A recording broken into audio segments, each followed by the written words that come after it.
السلام علیکم friends, welcome back to top smart has drama serial Zabt, جس کے آنے والی ایپیسوڈ میں ہم دیکھیں گے کہ رملہ کا نکاح شامی کے ساتھ ہو گیا۔ رملہ چیختی رہی، روتی رہی، چلاتی رہی، اپنے باپ کو کہتی رہی، مگر کبھی رملہ کی کسی نے سنی ہے جو اب سنی جائے گی؟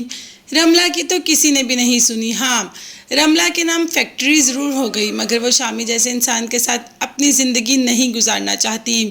اون کو جاتے جاتے آخری ٹائم یعنی کہ نکاح سے کچھ منٹ پہلے بھی اس نے کہا کہ تم مجھ سے محبت کا دعویٰ تو کرو، میں سب کچھ چھوڑ دوں گی، جبکہ اون نے کہا کہ تمہارے نام تو پوری فیکٹری لگ گئی ہے، اب تمہیں اور کیا چاہیے؟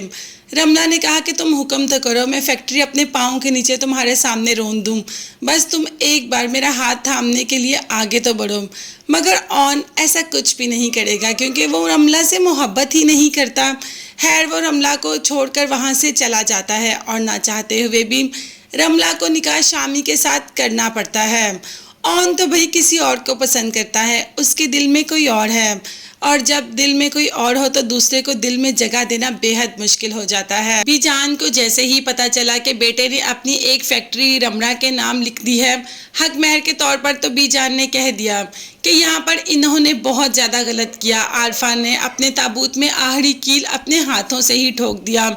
اب رملہ عارفہ کو بتائے گی کہ وہ کیا ہے۔ بھائی وہ بھی عارفہ کی بھتیجی ہے، عارفہ کو تو ناکوں چنے چبوا دے گی۔ اب دیکھتے ہیں کہ عارفہ جو شامی پہ اتنا غصہ کرتی ہے، اتنا روب جتاتی ہے، کیا رملہ کے کہنے میں آ جائے گی؟ ویسے رملہ اپنی پھوپھی کو سیدھا کر دے گی، اور احتشام تو رملہ کی ہر بات سنے گا جیسے ماں کی سنتا تھا۔ اب آگے دیکھیں ہوتا ہے کیا۔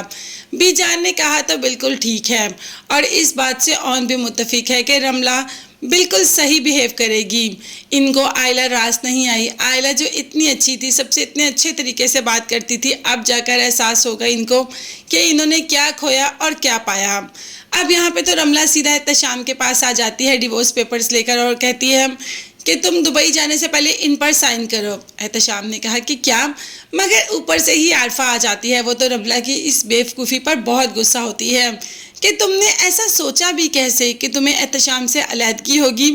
ایسا کبھی سوچنا بھی نہ۔ اب تو ویسے کبھی عارفہ سوچ بھی نہیں سکتی، کیونکہ عارفہ کی ایک فیکٹری رملہ کے نام ہے۔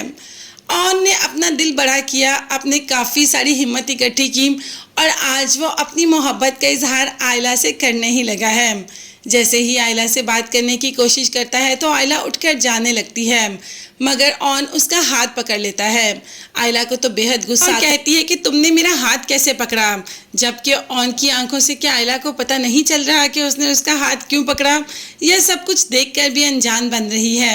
خیر، اون اپنی زبان سے ہی اپنی محبت کا اقرار کر دے گا، مگر تب تک کے لیے چینل کو سبسکرائب کر لیجیے گا۔ نیکسٹ ویڈیوز تک کے لیے اللہ حافظ، bye bye and take care.